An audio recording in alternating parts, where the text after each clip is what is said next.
بسم اللہ الرحمن الرحیم۔ ایک وقت ایسا بھی تھا کہ سمندر میں کوئی پری نہیں رہتی تھی۔ سمندر میں رہنے والی مخلوق کو معلوم تھا کہ پریاں تمام جاندار چیزوں پر نہایت مہربان ہوتی ہیں۔ جب ان میں کوئی دکھ، بیماری یا مصیبت ہوتی ہے تو وہ ان کا پورا خیال رکھتی ہیں۔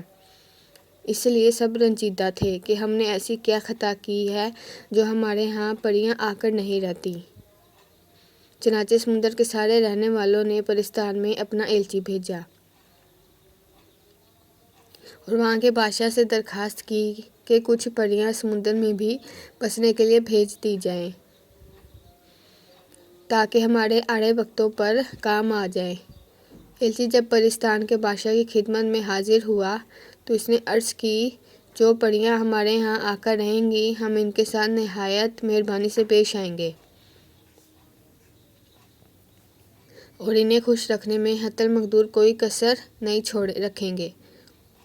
بادشاہ اپنی درباری پریوں سے مخاطب ہو کر بولا، تم نے سنا سمندر کا ایلچی ہمارے پاس کیا درخواست لے کر آیا ہے۔ اب بتاؤ، تم وہاں جانا اور نیلے سمندر کے پانی کے نیچے رہنا پسند کرتی ہو؟ پریوں نے کام کر کہا، ہم وہاں جانے اور رہنے کے لیے بالکل تیار نہیں، ہم یہیں خوش ہیں۔ اس کے بعد بادشاہ نے جنگل کی پریوں کو بلایا اور ان سے پوچھا کہ سمندر میں جا کر رہنے میں تمہاری کیا مرضی ہے؟ وہ بھی سب سر ہلا کر کہنے لگیں کہ یہ ہرے بھرے جنگل، پھلوں پھولوں سے لدے ہوئے باغات، ان میں بولتی چڑیاں اور کھیلیں کرتے ہوئے جانور چھوڑ کر کہیں جانا ہمیں گوارا نہیں۔ بادشاہ نے اسی طرح باری باری تمام پریوں کی مرضی معلوم کی اور سب نے سمندر میں جانے سے کھلا انکار کر دیا۔ اب صرف پانی کی پریاں رہ گئی تھیں۔ آخر میں بادشاہ ان کی طرف مخاطب ہوا اور یہ دیکھ کر ہر ایک کو حیرت ہوئی کہ وہ بلا جھجک فوراً تیار ہو گئی اور کہنے لگی، ہم تو خدا سے چاہتے تھے کہ کسی طرح ان ندی نالوں، تالابوں، کنوؤں اور والیوں سے باہر نکلے۔ گھر بیٹھے ہماری مراد پوری ہوئی۔ اتنے لمبے چوڑے اور گہرے سمندر کا کیا کہنا ہے؟ ہمارے اچھلنے کودنے، بھاگنے دوڑنے کے لیے اس سے زیادہ اچھی جگہ کون سی ہو سکتی ہے؟ وہاں ہزاروں لاکھوں قسم کی مچھلیاں ہیں اور مچھلیوں کے علاوہ طرح طرح کے عجائبات۔ اب جہاں جہاں ہم رہتے ہیں ان میں چند مچھلیوں اور چھوٹے چھوٹے جھینگا جیسے جانوروں کے سوا کیا رکھا ہے؟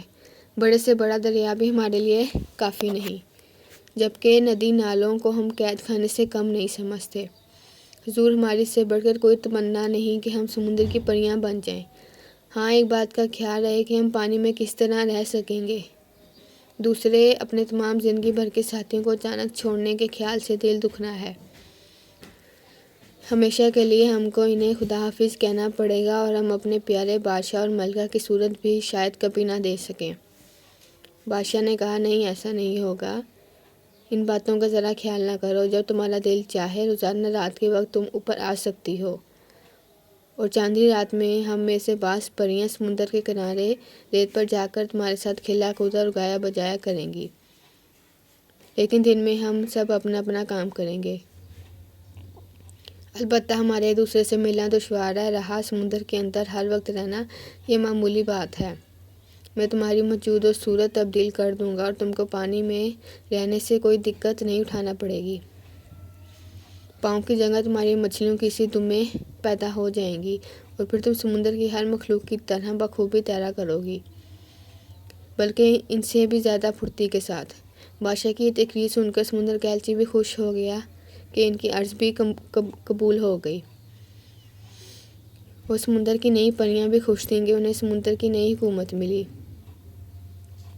چنانچہ جب یہ پانی کی پریاں سمندر کے کنارے پہنچیں تو ان کے چھوٹے چھوٹے پاؤں آپس میں جڑ کر ایسی خوبصورت چھوٹی چھوٹی مچھلیوں کی دمیں بن گئی کہ ان کے تصور میں بھی نہیں آ سکتا تھا، اور وہ اپنے ہاتھوں سے پانی چیٹتی اور تیرتی ہوئی اپنے گھر کی طرف چل گئیں۔